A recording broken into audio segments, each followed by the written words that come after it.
Just waiting for the last of these notifications to get out. We'll get underway here in just a second. Hope you guys are doing well.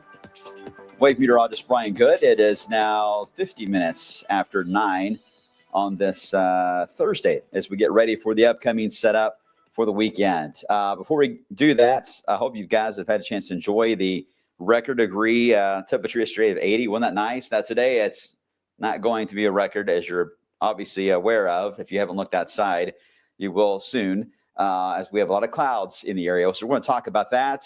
Another chance to get back to record levels again, though, tomorrow. And then obviously you're already focused on what is coming our way as we head into this weekend, as you should be. I want you guys to be focused on that. I want you to enjoy the short-term decent weather we've got, but we need to be ready for the weekend. We need to make sure we have all of our safety plans in place. And as I always try to say in these scenarios, let's just hope for the best, because there are other parts of the region and the country that certainly have worse data than we do of what's coming our way. But ours isn't exactly peachy keen either. So just need to be ready, and let's hope that in all areas this ends up not materializing, but that potential is certainly there, that it can, and that's why we need to be ready. Okay, so we've been talking about this for a week and a half now, I believe. So this one's been on the charts for a while. So now we're getting down to some of the finer, at least the first round of finer data to look at. I'm going to show you that today. Did I even say my name? You guys know who I am, right? I'm Brian Good. Hi, how you doing? Nice to meet you. Okay, anyway, let's get into Storm Talk. As you guys know, your comments, I do see them fly on by on the social media side. Some are comments, some are jokes, some are statements, some are selling me things. Anyway, you guys just, as always, anytime I get bogged down, a lot of data coming in, I don't have a chance to see some of your questions because I do have a limited amount of time. You are really good about helping each other out. And I like that. I like that you're able to do that. So we'll get to it in just a second here. As always, I like to do this in a very chronological order. That way you understand how this goes in phases into the weekend. So let's start with the sky outside, where we've obviously seen a difference, right? We didn't have clouds like this for the past several days. It's been so pretty outside. This is part of the southern wave that is in the southern United States at the moment that is throwing up some clouds up into our area today. There were hints last night, even yesterday, that there could be a few sprinkles that could develop out of this batch of moisture that's moving in, but these are very high bases of the clouds. So it's going to be very tough to get much in the way of rain out of these. But at least it's kept our numbers up from being chilly for sure, even closer to 60. Anywhere you see that that gold or that yellow shade there across southern Kentucky, that is where numbers are likely at 60 or higher. The blue, a darker blue indicates 50s. On lighter blue, you get into more the lower 40s and get into some cases closer to the 30s. So thankfully, we don't have that much of cold air, that amount anyway, to the track. It's a relatively mild morning outside. Here's a look from space showing the perfect batch of high clouds right over us. Although those in Bedford and Seymour, like, hey, it's not too bad here. We got a little bit of sun. And now at the moment, the sun angle, it's still rising. So it's likely in our cloud bank in Kentucky, but it'll rise above it here soon. You should get into a lot of sun, even for those of you off to the north. For the rest of us, well, what you see is about what you're going to get. It's going to be a little tougher to get some blue sky like we've had as of late. There may be some patches that try to clear out later, but right now, this batch of high clouds will likely rule the day. Interesting enough, when the sun's coming up, you can see the shadow of some of the cumulus that are trying to pop there, not too far away from the Pino Parkway area. As you head toward areas just northwest of Bowling Green, maybe a couple showers maybe trying to form there. We'll look at the radar trends in a second. I think I have the radar turned on. Let me see. I have the national. Let me turn on the local and see if there's anything popping in. Yeah, there was a couple hints right there. Let me get rid of the satellite, and let's see if we can see anything that's trying to pop before I move on to other areas of topic. This is just ground clutter, by the way, that you saw there briefly. Ignore that. That's not rain. This is the what we were looking at, a little batch of little showers. So, yeah, the little 3D look to the clouds as the sun is rising this morning does enhance that. They're already fading out for good reason. Moisture levels are really lacking. in the atmosphere right now. Now, as we evolve into this weekend, that will be a big catalyst, especially in the Friday night setup, will be moisture levels. And you're going to see a couple of scenarios where taking out the moisture at a key time creates a different outcome on this. So that's one of our bigger challenges we're going to have, is how much moisture we're going to have with the system. We know the wind fields are certainly there. That's easy. Moisture levels in this type of a setup, especially coming out of a long stretch of dry weather, is a little tougher to gauge. All right, here is the mini-me right now that is over us. The actual spin is near Memphis, and it's going to last, I would say, another 6 hours, maybe 12, and it's pretty much done. It'll just fade off the weather map, but it's still close enough to us with its spin in the area that it can easily allow for a pop-up shower or thunderstorm as we head into this evening. We're not out of that zone yet, and we likely will not be out of that zone until after midnight, the way it's looking. So not an all-day rain by any stretch, just a couple of downpours here and there, most likely actually tonight as we gain some heating today. Here is the big system that is back to the west. It is in the Rockies. That is the main focal point for what's coming our way for the weekend. All right, your severe risk today, same spot, right ahead of Mini-Me on the southeast corner of its track.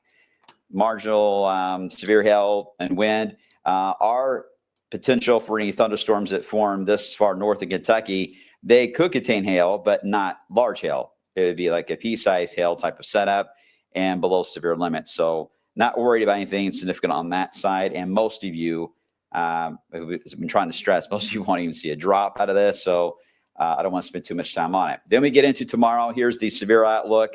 Obviously, the upgrade to moderate, it's not a shocker there. You're going to ask, is this going to be a high risk scenario right now, unless there is more moisture advected into the system than what is currently forecast? I don't see this being an upgrade here for this portion. I think moderate may be its limit on it, but still a very powerful wave. That's that deep low that got a lot of social media attention earlier this week about how strong of a low pressure it was.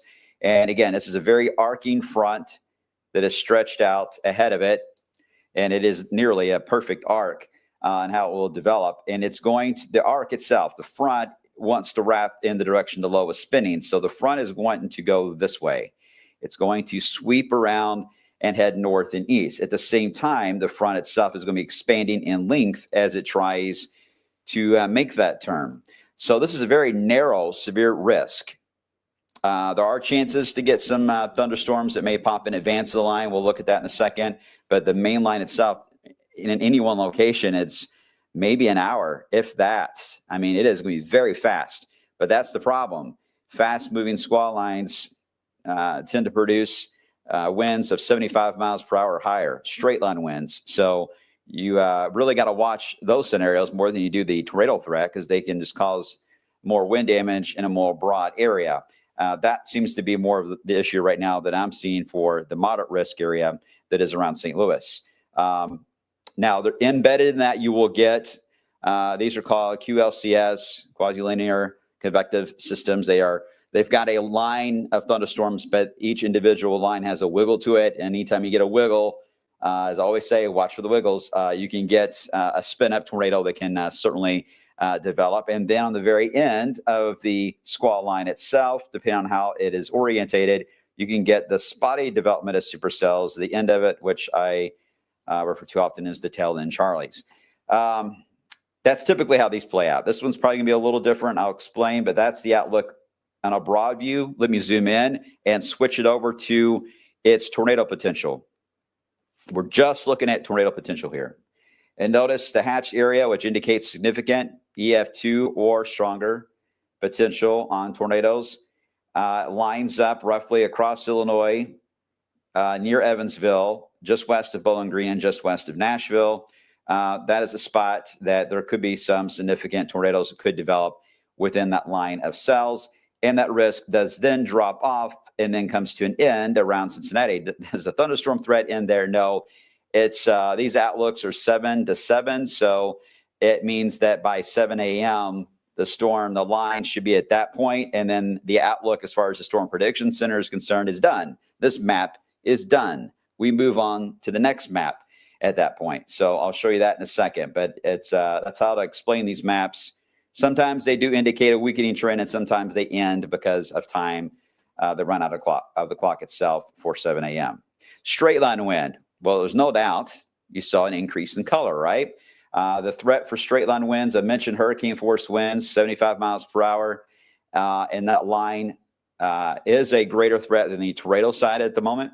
That hatched area for damaging straight line winds a little further east and even out of some of the outlook zones, right? So the hatched area goes all the way up to about Lawrence County, Indiana, all the way to about, I would say, Crawford County into Kentucky, parts of Meade County, and then points west. Now, you got to keep in mind when they draw these maps, it's not literally saying that Meade County could get hurricane force winds, and then Bullitt County to the east of that is going to get 0. Doesn't mean that. It just means this is just your general potential where the risk is higher.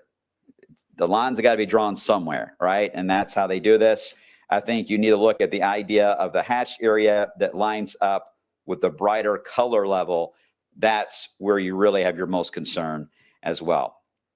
Okay, so I'm not going to get too complex in all these outlooks because I know sometimes they can get really confusing. But I think you guys gather that on Friday and Friday night, the worst the severe weather everyone's going to be talking about on social media is going to be what's happening in Illinois, Missouri, far west Kentucky, down to West Tennessee and Arkansas. That is the focal point. If you have plans Friday evening, our only challenge here is going to be wind, warm and windy. But before the midnight hour, we will be just in wait mode of what's happening west. We're going to be tracking it like crazy. I'm sure that Kevin and Ryan will be live throughout the evening time period on Friday with an update on what's happening at that moment into Missouri and St. Louis. Is the data matching the reality of what's happening? That is important to know how it'll play out for us later on. So I can only speculate on data right now and how it's looking. The storm hasn't even gotten to this level, but right now on paper, this is where we stand.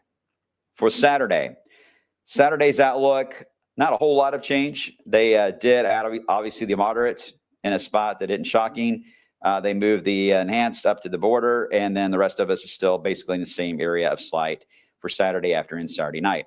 Now, I will say, and I mentioned this yesterday, don't get me wrong, the parameters for severe into Missouri and Illinois are, the wind shear especially is basically off the charts. I mean, this is a high sheared environment, but it's missing a few things. Moisture, deep moisture especially, is not as high as I've seen in other outlooks that have been way worse than this.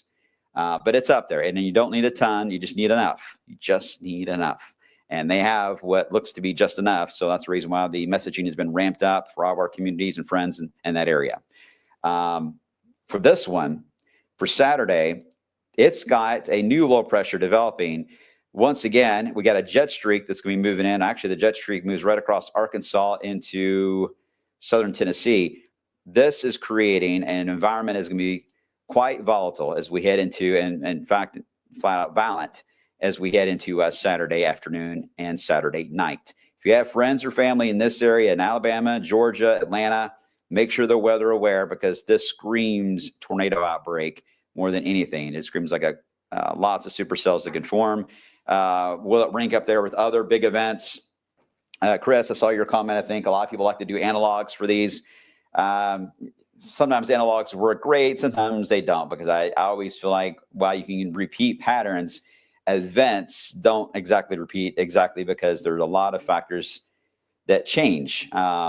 And sometimes you can get some similarities, but you're not going to get the full-on gamut of what the reality is. So I don't want to get deep into analogs, but I think you guys understand that this is a very unique setup of having a severe weather outbreak with one low pressure to the north and a second low pressure causes one less than 8 hours later to the south. That, to me, is what makes this entire weekend setup remarkable, and not a lot to choose from here on this as far as historically goes on data. So that's why analogs, I just don't think are really good for this one to use. Okay, let me zoom you in on the wave country. Again, you can see the slight risk that is out for Kentucky as we head into the day on Saturday. Again, there's an enhanced risk as we head into areas closer to the Tennessee border. All right, so here's what I'm going to do. I know you guys still have a lot of questions. I can see already that everyone's already asking about like the big wind event we had in March a few years ago. All the questions about whether or not this is going to be compared to other days and events and storms. Okay, we'll get to that in a second. What I'm going to do now is I'm going to show you 3 of the high-res models that are just now able to get an idea of what is happening here. I don't have all of them because due to time, but I'll show you at least 3 that have really 3 different views of what the game plan on how this is going to play out. So here's the regional view. Everybody know where they are on the map, type 1. If you know where you are on this map right now, point to it. Oh, okay. A little bit down. There you go. There we go. A little bit more down. That's it. That's your hometown. There you go. You're good. All right. That's good to see. All right. So what you're looking at are cloud cover. Anything that lights up on the green is going to be the precipitation, the rain, the thunderstorms. I think you guys know that. Red is storm fuel. Red is okay. I mean, it adds some fuel, but when you get into the golds and yellows, that is a high amount of fuel. We don't normally see that in the spring. We usually see it a little more in the summer season, but this time of the year, even getting some of the brighter reds is an indicator of enough fuel to cause some problems. All right, so this is the in-house model that we have here, the graph. And notice that it's started this at 11 a.m. It says there's not much happening on the radar other than a couple of blips in West Kentucky. Otherwise, clouds across Kentucky and some sun in Indiana. Well, I just showed you the satellite, didn't I? So this one actually initialized quite well on the current setup. So that's good. When they initialize well, then that helps us in trusting it a little more about what it's about to do. So let's see what it does. As we advance through the day, it adds the fuel into the atmosphere. Not a lot of moisture, but enough that you get these smaller little downpours and thunderstorms that will begin to pop. The motion is going to be generally to the north when they do develop. This is today I'm talking about. This is separate from the severe weather setup for Friday and Saturday. These are smaller downpours that will be around, maybe some lightning and thunder, and again, pea-sized hail. They will not last very long in any one duration, but the potential could go all the way close to midnight. Then we're done with that. Now let's get to 24 hours from now, tomorrow morning. We got a few clouds around. We're in the mid-60s already at this point. Probably the model's too cool on that, I will say. I think we'll be warmer than that. We could actually be in the 70s before we get to noon tomorrow. We're going to warm up. The record high potential is going to be closely met. Sorry about that. And what happened there? Okay, here we go. We get into, let me back this up because I hit the wrong button and skipped it. Here we go into Friday afternoon. It's got 70 or so. Yeah, we're going to be closer to 80, maybe lower 80s, which would be another record. The fuel is being added. Look how the fuel really gets added right at the last minute. That is where the moisture feed surges into the line at the very last minute ahead of this as we head into late Friday night. Here's the clock at 3 a.m. Saturday. I'm sure a lot of you will be awake at that point, waiting to see what happens. But notice the southern part of the line starts to fade out and slow. In fact, if the graph is right, it never really even gets to Louisville. It just stops in Evansville, which is an interesting scenario. We'll see if it repeats itself in future runs today, but it just stops and puts the gas on. And here's the problem with that. That also means that when the new low develops to our south and wants to take over for the Saturday portion of this forecast, it has a chance to bring in stronger thunderstorms into our area as we head into Saturday afternoon. Here's a snapshot at 1:30 Saturday. Showers and thunderstorms around, and then we get into the slug of heavy rain and strong gusty winds that accompany Saturday night with a very sharp cutoff on the western side, and then finally slowly but surely easing down as we head into Sunday. So the graph model's idea is that the squall line forms, but because the new low is forming so rapidly down in the deep south, it is grabbing basically the cold front and pulling it back, if you will, and holding on to it, saying, no, you just wait right here for a second. And that prevents us from getting the worst of the severe weather racing into here. Right now, the graph's the only one I have been able to find that is doing just that. Let me show you now the Which one is this one? I believe, I can't remember all the models. Isn't this awful? I believe this is the HER model. Yes, this is the HER model, and it's updating right now. So this may have a different look when I get to it here in a second. But the HER model today, I mean, go back to where it initiated. Not bad for this morning right now. It's got a few showers west Kentucky, the clouds over Kentucky. All right, that looks good. How does it handle the rest of today? Well, quiet. Not a lot going on, right? We get into tomorrow morning, mostly cloudy and warm outside. All right, we're starting to add in some fuel in the atmosphere. Here comes the line developing around the 11 o'clock news in St. Louis. And notice the cells that try to develop, in this case, in advance of the line. Now, here is what is interesting about this play out and this theory, is that with the line of storms forming like that in advance of it, the worst of the wind field is actually back here behind the line. These cells in the leading edge are what we call elevated. So if you're going to get anything severe in this case, you would actually get your severe at the very end of it passing by, not when it first approaches. So we'll see how this plays out. It's an interesting idea. This does try to influx moisture at the last minute, perhaps from the southern low. I'm not sure yet. I haven't had a chance to look at all the parameters for all of the southeast corner of the country, but that looks to me what it's trying to do is inject moisture at the last minute. But if this is the case and it holds the line in, you can see the line passage is about 4 o'clock in the morning for I-65.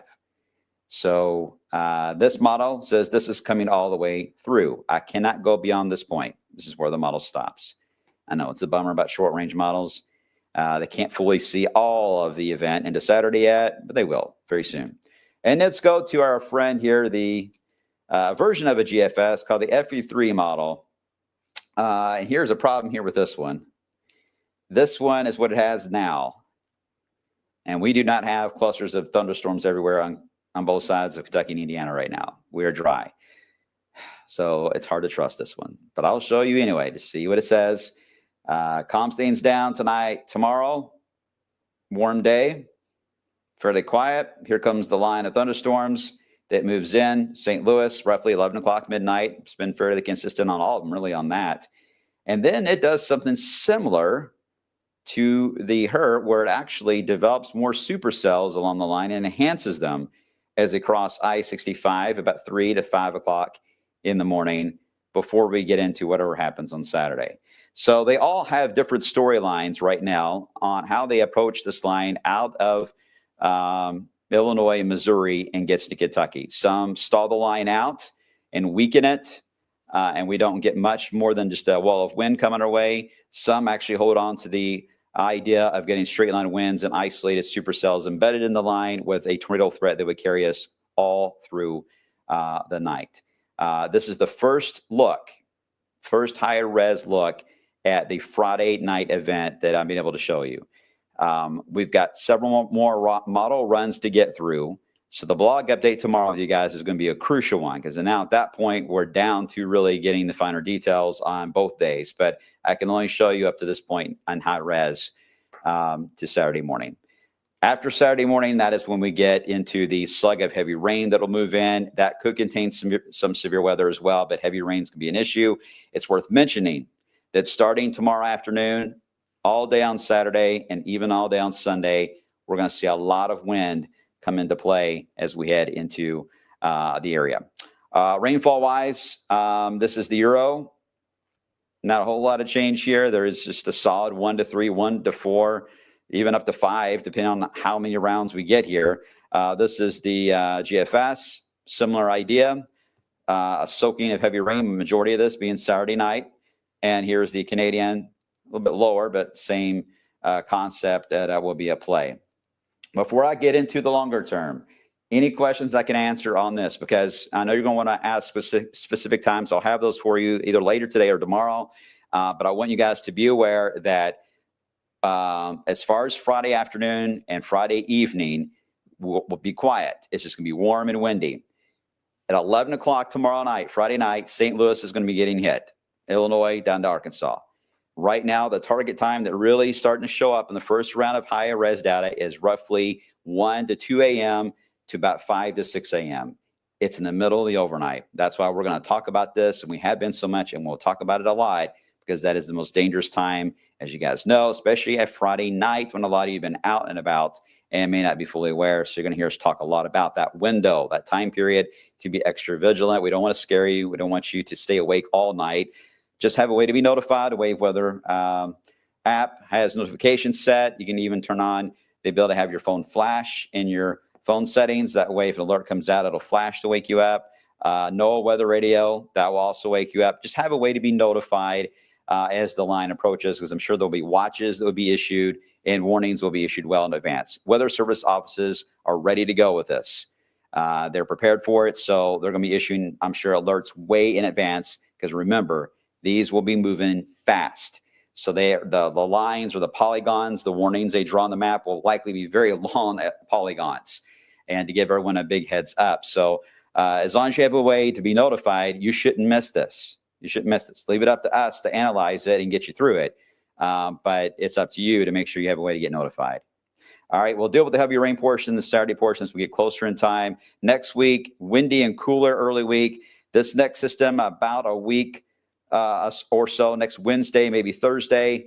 It looks like a big wind maker right now. There is some strong thunderstorm potential on this. Not quite ready to say this could be an alert they set up, but it is something we'll be watching, especially if it slows down just a bit and gets a little more moisture involved. Then yes, it could evolve into an alert day for the middle of next week. We get a small break, and then more action comes into play after that. Yay. All right, let's get to your 10-day. I got a couple questions I can answer, and then I spent more time with you than I thought I was going to today, but I love y'all, so that's why I wanted to do it. But I need to jet here in a second.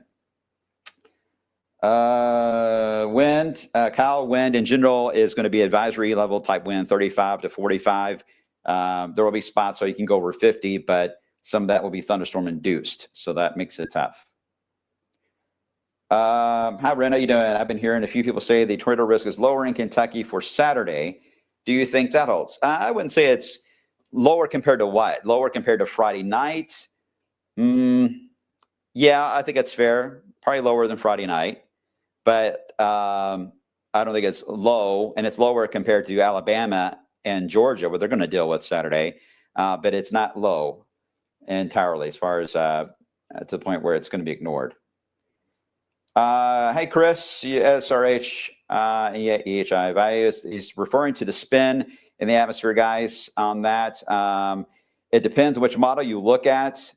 In general, when the line approaches SRHs, especially 0 to 1 SRH, was about 351. I did see a 0 to 9 kilometer. I think it was about 900, I think, at one point. But I think that may have been a little more to our west. But Chris, yeah, some very high values, especially between St. Louis and Evansville. Those values are very high. Okay, everyone else seems to be okay. I think you all are just curious how things are going to look as we get closer. I mean, all these questions I can't answer yet, as you might imagine. I don't want to speculate too much. That's going to be too much of a... Oh, okay, Tiffany, here we go. Nice way to end on the an extra note. Are we going to have a good view of the lunar eclipse? Well, it all depends on this mini me low that's around. But as long as it thins the clouds out tonight, we should. But even if it thins the clouds out, I think they'll be thin enough that we should have a decent view tonight. But we'll update you this afternoon, and we'll keep you updated. And all right, I'll add one more question. Hi, Chris. Saturday looking in Nashville, stormy. Perhaps some severe weather and perhaps some watches and warnings that'll be issued too. So Saturday is looking pretty nasty down into Nashville. All right, guys. Thanks as always for watching. Appreciate it. I'm going to go over more of the 12Z data coming in. I'll have that for you coming up on midday at 11 a.m. All right. See you on the flip side.